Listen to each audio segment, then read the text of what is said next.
When you were growing up, because obviously, you know, when we think of Chicago from like the hip hop perspective, at least in the last decade, we think of like the Chirac, quote unquote, the drill scene. Obviously, the North Side's a lot not near that where you were at, and obviously you moved out. But did you like were you like being in your hometown during that era of like drill and everything that was happening out of Chicago? Like, what would like was that like dope just to kind of be around for? Bro, it's like, you know what, this is how inspiring that shit is. This weekend, Chief Keef was back in Chicago. First time in 12 years.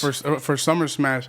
I was literally considering canceling my show to fly back to Chicago because I'm friends with the people that own Speaker Box. Shout out my homie Ivan Carranza.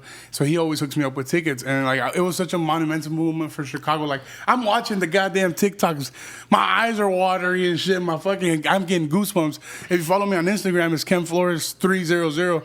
It's 300 because we're so like it's just inspired. Chief Keef just. I'm not a BD. I'm not a Black Disciple. Right. But we all he had the Mexicans, the blacks, the white. Everybody was BD around that time, 2012, when like Back from the Dead came out. Fredo Santana and me. One time, me and Fredo Santana, he had a concert. And I was up there just gangbanging. I'm not even gonna say what I was saying, but I was gangbanging, and he saw me, so we started gangbanging on each other. It was like I was a huge fan of the whole Glow, like the Glory Boys and all that. Lil Durk when he came up, and then like following G Herbo, Bibby right after, Bibby, all that. Like that whole time was like, they made it seem like. Even me as a comedian, because like Kanye made it out of Chicago, but I was too young at the time. I was born '96. For sure. Like I wasn't even like into hip hop around that time, like because my parents were Mexican. Like I didn't even know hip hop was a thing or whatever. So when I got into hip hop, it was a little bit later. But just being able to witness that whole era of Love Foe, like.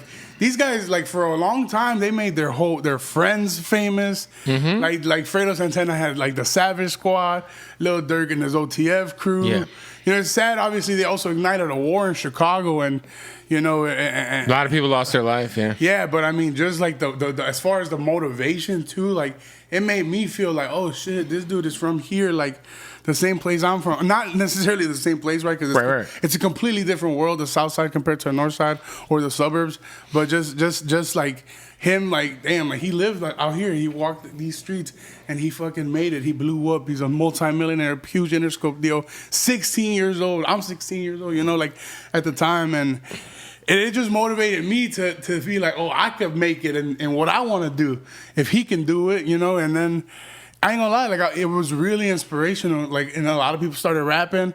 That's how a lot of rappers from Chicago came up. He's probably, I mean, look, when you break it down, like the last, 10 to 15 years, it's like him, Future. Yeah.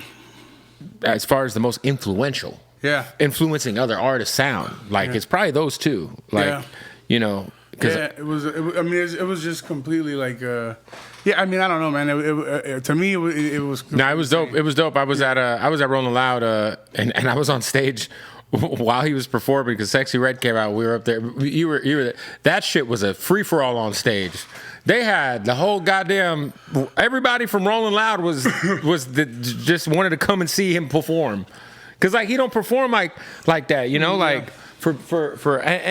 Like to see him go back to Chicago was dope. I didn't even realize it. They're like, your first time in 12 years. I'm like, jeez. Yeah, so there's songs like, for example, like Finito, who, you put it at a club, at any concert, is going to play, and people are going to go crazy. For sure. So it's the first time he gets to perform that song in Chicago. Which is crazy. I mean, it's insane. Like, just... I mean, like I said, I just wish I was there. It's definitely a crazy moment.